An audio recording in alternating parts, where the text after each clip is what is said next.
I watched Late Night with the Devil within the past few weeks and I really enjoyed it. I want everyone that has not watched it to please do so. It is amazing and reminds me of those old creepypastas about lost television episodes. However, there have been a couple questions floating around about this movie and its story, mostly pertaining to the ending. But alongside all of these questions, there has been a character that has sat in the back of my mind similar to how he has sat in the back of the audience.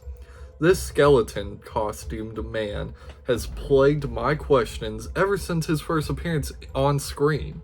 And really, all I ask myself is what he means. With a movie surrounded by metaphors and hidden meanings and symbolism and all this and that, what does this random, stupid skeleton mean? Why is he here? What is his purpose in this overall movie? But one day, after watching the movie with my dad for the second time, he mentioned something that changed the way I viewed this movie. At the beginning of the movie, the Night Owl show mentions the different guests that will appear tonight. Alongside this, they mention the Halloween costume parade, showing us an image of a witch. This doesn't mean anything to either of us until much later in the film, when I notice something. After the first break, we see Gus, also known as kind of like Jack Delroy's side character guy, come out from the back, no longer wearing a devil costume, but in the audience, we now see a man dressed up as the devil in front of the skeleton costume. Now, I want us to move towards the ending of this film when we see everyone laughing at Jack Delroy during his little uh, hypnosis thing. I don't really know how else to describe it. It's just, he's going insane, I think, but actually, that's not what I think, but just for right now, that's what we're gonna say is going on. But, anyways, on the left side of the audience, we see the devil costume sitting just a few seats to the right of the skeleton, or our left. Then, on the right side of the audience, we see the witch costume, dressed up like the Wicked Witch of the West from the movie The Wizard of Oz, and Frankenstein's monster. Now, many of you are probably asking yourselves why I mentioned the Party City sections of the audience. Well, let's think of what these characters mean in the stories they're derived from. To start with the easier one to explain, Frankenstein's monster. The original story of Frankenstein is a story about a man creating a living creature, but in the process, creating a monster. Frankenstein attempted to create life as if he were a god, but in the process, became a monster himself. But with the witch costume, it's a little deeper than the Frankenstein's monster costume. And what I mean by that is the symbolism isn't deeper itself. It's just you have to dig a little deeper into the story. You'll understand in a second. But if we think back to the movie, The Wizard of Oz, the Wicked Witch of the West is considered the main antagonist of the story. But if we think about the other characters in the story, I want to bring up the Wizard of Oz himself. The Wizard of Oz is built up to be an all-powerful being, but turns out to be a simple con man deceiving the Emerald City, making the Emerald City think he has all this power when he doesn't. If we think back to one of the main characters alongside a very specific costume, we suddenly realize the witch costume's meaning. And we know these correlate because throughout the movie, there are mentions of deception and using magic tricks on people to change the way they perceive things. And the character who is known as the Great Deceiver is none other than the devil himself. So, now we have explained the meanings of the devil, the witch, and Frankenstein's monster. But what does the skeleton costume mean? I'll explain the meaning of the skeleton costume in a minute, but now comes the point where I show you all a simple sentence that changed my perception of this movie. The devil used the skeletons in the closet to deceive the man into a monster. The skeleton, rather than being the devil as stated throughout Reddit, is the personification of Jack Delroy's skeletons in the closet. Now, what are his skeletons in the closet? What could he have possibly done to bring himself so much guilt? To answer this question, we must go to the first few minutes of the film where we will find all of our answers. Jack Delroy was a host for a Chicago City radio station before becoming the host of Night Owls. From the very first episode, Jack was pushing to be the #1 viewed late night show, only being beaten by The Tonight Show with Johnny Carson. Night Owls was his everything, and the first few moments of the movie put that into perspective for the audience. However, Jack Delroy had a strange issue with a certain place known only as the Grove, based on the real-life location known as Bohemian Grove.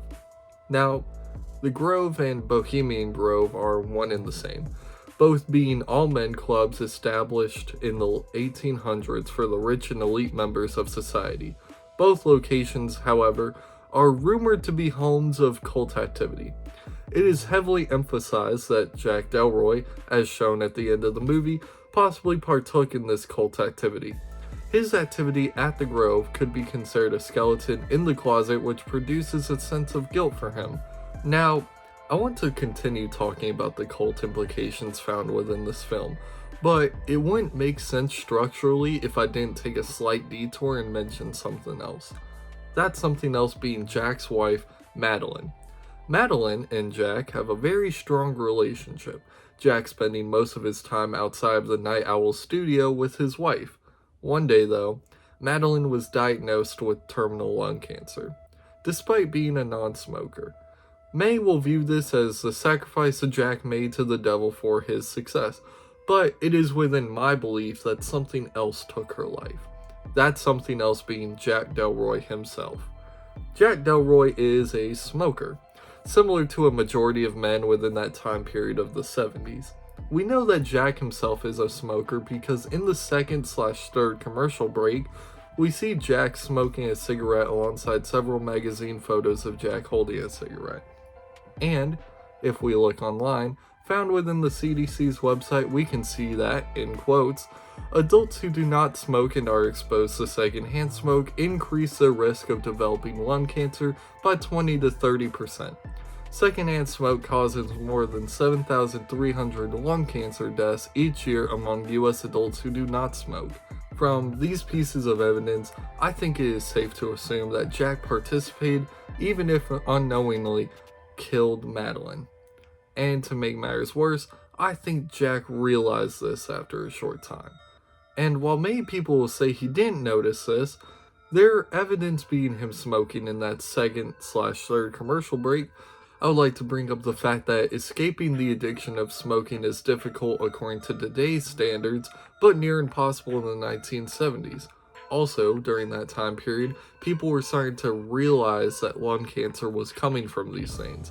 It was simply stated in the CDC.gov website that many of the ads and campaigns were starting to come up around this time, and given Jack's,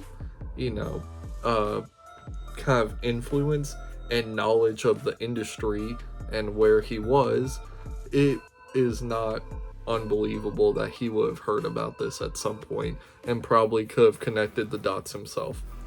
But the fact that Jack realizes this only helps to prove my statement of the skeleton costume being an embodiment of the skeletons in Jack's closet. And so, now that we know Jack didn't sacrifice Madeline, what did he sacrifice? Well, I want to reiterate something right quick, and that is the fact that the devil is known as the Great Deceiver. The power he has is based around his capabilities of manipulation and or deception. So, back to the question I asked a few seconds ago, what did Jack sacrifice? Well, my theory is that while spending time at the Grove, Jack unknowingly sacrificed the show, its cast, its audience, and everything surrounding the Night Owl studio for the fame he had been searching for. The reason I think this is because Jack wanted the fame, but he also loved the Night Owl show and everything surrounding it. He loves his audience, the fellow cast members, and the show itself. This is the basis for his dream of success, and given the nature of the devil, that is what Jack received.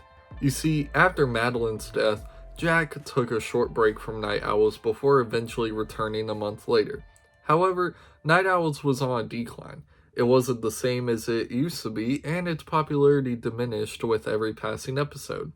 But then, Jack makes a Halloween episode that is set to feature a psychic, a skeptic, and the author of a newly anticipated book called Conversations with the Devil. This episode, the one we watched throughout the movie, is flooded with views. People are tuning in from all over the nation, and it is even stated towards the end of the movie that the ratings for this one episode of Night Owls on its release are rivaling that of the moon landing itself. Jack was soon going to be the biggest name in television history, but then it is taken away from him through the devil's actions. The devil, using his power of deception and suggestion, uses Jack's grief for the loss of Madeline to forward his pursuit in the interest of Lily and the demon known as Mr. Wriggles. And, a side note, while the demon mentions the possibility of Jack and June meeting each other and having that special kind of lovin', I don't fully believe that it's true. But at the same time, it might be, which could also add to Jack's skeletons in the closet. It's just, in my opinion, that they don't have that kind of relationship. But alongside this, Mr. Wriggles mentions meeting Jack under the tall trees, proving that Jack was, in fact, associated with not only the Grove, but its cult activities. To continue though, the devil continues to push Jack to want to see and find Madeline, and the reason we know it's the devil is because in the scene where Jack is playing through the tape frame by frame, the moment we see Madeline in an angelic light, there is an obviously not so holy hand gripping Jack's shoulder, showing us that he did, in fact, make a deal with the devil or some sort of demon at some point. I'm more so leaning towards the devil himself. And by the end of the movie, not only does he lose the show, but he loses all of his cast members, and every audience member has since left the stage. And in a cruel twist, Jack receives the fame he had been searching for, but not through the Night Owls television show, but through the death of Night Owls and the release of Mr. Wriggles, otherwise known as the Demon Abraxas, onto this world. But that is my theory for the movie Late Night with the Devil and the meaning behind the skeleton costume. I firmly believe that the skeleton is supposed to represent just the skeletons in the closet metaphor. I feel that this video has expressed that theory and provided a lot of evidence for why that is. And if you disagree with me, feel free to share that in the comments. I want to discuss this movie and its symbolism / metaphors in deeper detail because there is a lot of it here and I really enjoy this movie and just want to talk about it.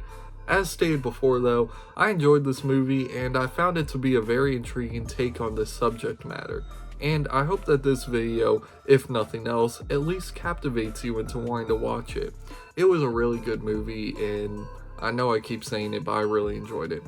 Also, side note for just since this is the ending of the video and such, I'm sorry that it's taken me a while to post a new video. I know it's only been probably 2, maybe 3 weeks at the time of it uploading. I'm recording this about probably a week before its release. I've been researching another topic that is going to be a little different from what we have usually talked about so far.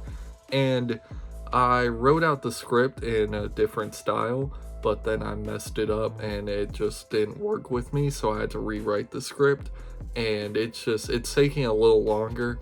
And I had recently watched Late Night with the Devil again and I really enjoyed it, and I've been wanting to talk about it since I first watched it, so that's why this video is coming out before the next one. And so yeah, the next video, I don't know how long it will be, but it will probably be one of my longer videos because there's a lot going into it and I'm really excited to talk about it. I've never heard about it up until about probably a month ago, I guess, if I had to put a date on it. But it's something that ever since I read it and started researching has really captivated me.